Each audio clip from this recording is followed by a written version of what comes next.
पड़ोस में ससुराल। आज मेरे मायके से बड़ी मजेदार खुशबू आ रही है। लगता है भाभी या मम्मी कुछ बढ़िया बना रही हैं। चलो जाकर देखती हूँ और लगे हाथ खाकर भी आ जाऊंगी।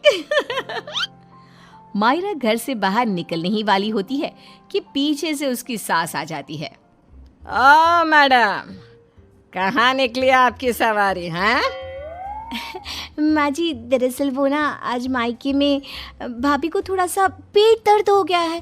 बस वही तो एक अच्छी ननद होने का फर्ज निभाते हुए उनका हाल चाल पूछने जा रही हूँ मैं।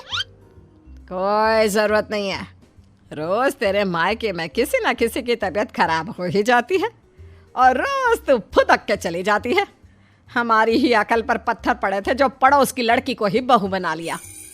अब आपका मायका 100 किलोमीटर दूर है, उसमें मेरा क्या कसूर? आपका खाना बना दिया है, आटा भी गूंद दिया है, गर्मा गर्म फुल्की बनाकर खा लेना ना आप।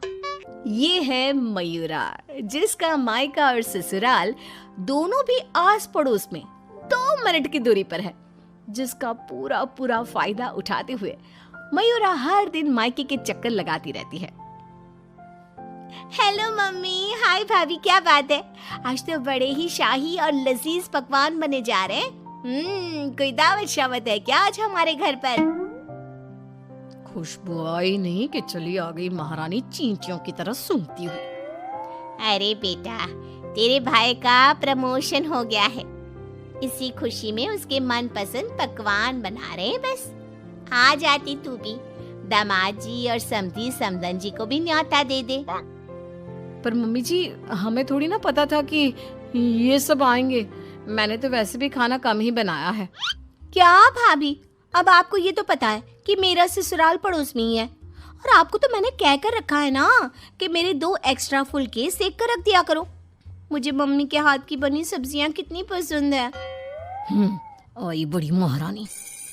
ऐसे ही मयूरा आधा दिन अपने ससुराल में और आधा दिन अपने मायके में गुजारती रहती। एक दिन सुबह नाश्ते के दौरान मयूरा के ससुर धनराज और पति श्लोक। अरे मयूरा, ये क्या? ये पराठा तो आधा कच्चा है और मेरा पराठा तो कुछ ज्यादा ही एक्स्ट्रा पक गया, जो जल गया है। कोयले से भी काला हो गया। ये तो होगा भी क्यों नहीं। ये करम जली सुबह सारा काम ऐसे ही फटाफट गड़बड़ी में जैसे तैसे निपटाकर अपने मायके भाग जाती है। इससे क्या फर्क पड़ता है? सास को अगर चक्कर आ गए दिन दहाड़े, तब कौन आएगा बचाने?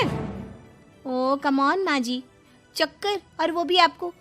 दिन भर आप हर आधे घंटे में कुछ न कुछ खाती रहती हो और फिर भी मुझे ताने कस रही हो। Very bad. तो तू कौन सी गुड है, हैं? आई बड़ी। वहाँ मायके के घर में वंदना अपने पति यानी मयूरा के भाई गोपाल से कहती है, गोपाल, तुम ना तुम्हारी प्यारी बहन को समझा कर रखो। अरे तीज त्योहार, रक्षाबंधन, दीपावली, इन सब पे अपने मायके आए तो ठीक लगता है, लेकिन ये मैडम, ये तो रोज ही चली आती है मुंह उठाए। अरे सोचिए मम्मी जी, अगर मैं भी रोज इस तरह अपने मायके जाऊं तो आपको ये सही लगेगा? नहीं ना? फिर वंदना सही कह रही है मम्मी, जरा इस बात पर गौर फरमाइए। हाँ बेटा, मुझे पता है। उस दिन तो गली की औरतें भी सब्जी वाले के यहाँ गप्पे लड़ाते हुए बातें बना रही थी कि मयूरा तो दिन भर सिर्फ अपने मायके में ही रहती है।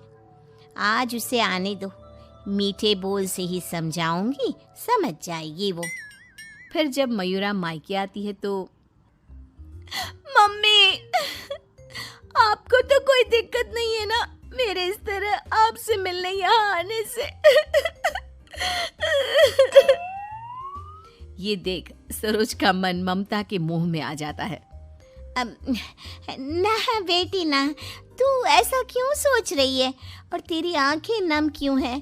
तू क्यों रो रही है बेटा? समधन जी ने कुछ कहा है क्या? उफ़ो, ये मम्मी जी भी ना, उन्होंने एक आंसू गिराया नहीं कि पिघल गई। नहीं मम्मी, किसी ने कुछ नहीं कहा, बस आज आपकी बहुत याद आ गई। रोज आपसे मिलती ही हूँ, लेकिन आज पता नहीं क्या हुआ। और इसी के साथ सरोज अपनी बेटी को कुछ नहीं बोल पाती और अब मयूरा का मायके में आना जाना इतना बढ़ जाता है कि वो मायके के फैसलों में भी दखल अंदाजी देने लगती है। तभी वहां पर बरखा आती है। अगर इतना ही परेशान हो तो उसे घर के अंदर आने ही क्यों देते हो? वो एक पाँव अपने मायके की नाव में रखती है और एक पाँव अपने ससुराल की नाव में। अगर एक नाव हटा दे तो ना चाहते हुए भी उसे दोनों पैर एक ही नाव में रखने होंगे ना। हाँ काकी, एकदम बराबर बात कर रही हैं आप। लेकिन समधन जी, आप अपनी बेटी के मुंह पे दरवाजा लगा पाती क्या? देखिए, मुझे वो सब नहीं पता। अब उसका पूरा संसार उसके ससुराल में बस चुका है। उसे वहां ध्यान देना चाहिए, ना कि इधर मायके में। और इसलिए आप ही हो, उसे यहाँ आने पर आप ही को रोक टोक लगानी होगी। बस यही कहने आई थी। नमस्ते।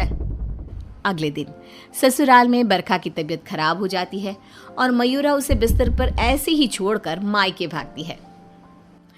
चली गई मायके, अपनी बीमार सास को बिस्तर पर छोड़कर, निकम्मी कहीं की।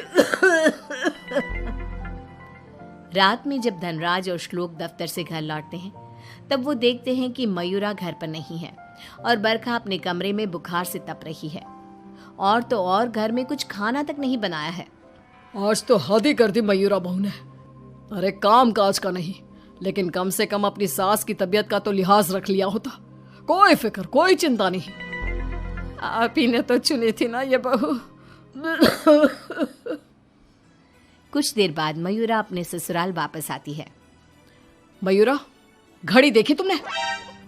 हाँ, घड़ी में 2 सुइयां एक साथ कितनी प्यारी लगती है ना। बिल्कुल आपकी और मेरी जोड़ी की तरह। मैं मजाक के मूड में बिल्कुल नहीं हूँ मयूरा।